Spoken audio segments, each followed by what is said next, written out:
Hypothesis था कि chemical evolution कैसे हुआ।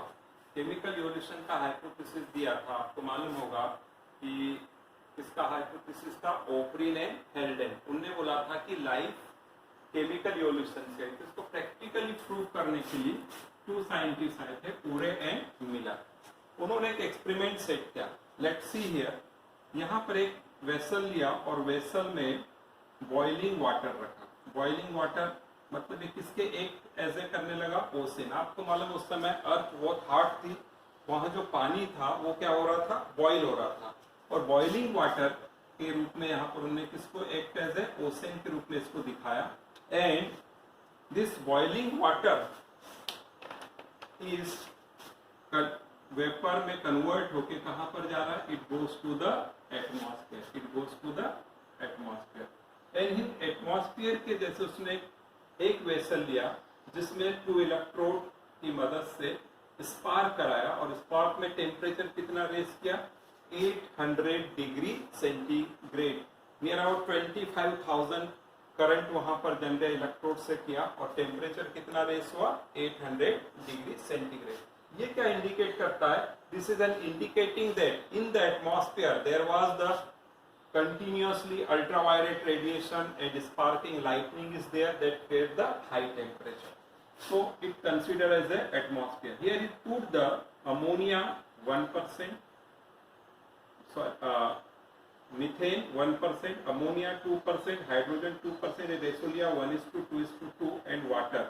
जो water कहाँ से आ रहा है, that water is coming from the अर्थ से बोलना चाहिए या यहाँ से बॉइलिंग वाटर यहाँ पर आया। और अंडर हाई टेम्परेचर उसने बोला कि जो वाटर ऊपर जा रहा था एटमॉस्फेयर में और ये गैसेस ऑलरेडी एटमॉस्फेयर में थी, under high temperature water vapour के साथ इनका रिएक्ट होने के बाद क्या बनता था, organic molecule when the rain water is comes, उसको वापिस से वाटर को नीचे लेके आया और इसको कूल किया। कूल करने के लिए यहाँ पर उन्होंने यूज किया वाटर इन, यहाँ से वाटर अंदर जा रहा है कंडेंसर में, ये यहाँ से बाहर ही बाहर, और वाटर यहाँ से घूम के फिर क्या रहा है, बाहर आ रहा है। तो ये कैसा वाटर होगा, hot water, this is the cool water. So ये जो वेपर हो रही है that will get condense and converted into the liquid form, and again this water is passes here, again this process is repeated into several times.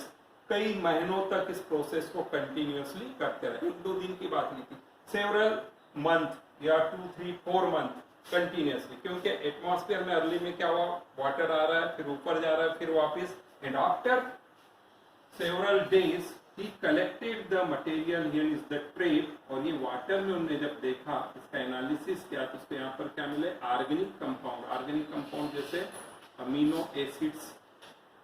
Acids, simple sugar, और बाद में उसको nucleotides भी यहाँ पर मिले। तो इसका मतलब ये जो हाइपोथेसिस ओप्रिन एंड हेल्डेन ने दिया था कि अर्ली स्टेज में क्या हो रहा था कि gases that get condensed react to each other and form the organic molecule that get proved. तो यहाँ से उसको एक्सपेरिमेंटली उन्होंने प्रूव किया था। तो Urey and Miller, it's experiment is prove the hypothesis that was proposed by, किसने propose किया था, ओप्रिन एंड हेल्डेन।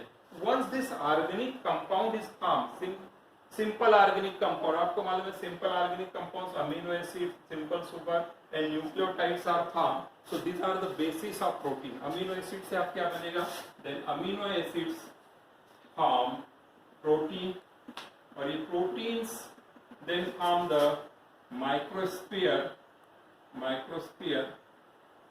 and conservate और microsphere they are lipid and protein बनाएंगे, and this lipid and protein then form the cell membrane. इसका construction हो जाएगा cell membrane. Then another is the nucleotides. This nucleotides, simple nucleotides, sugar and nitrogenous base, they will form the first RNA. This RNA replicate and converted into the, इसमें convert हो गया DNA.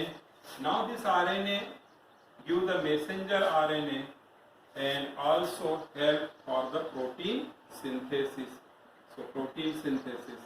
So ultimately the simple molecules which having the RNA, either DNA coated by the protein, so simple virus-like organism comes over to the earth.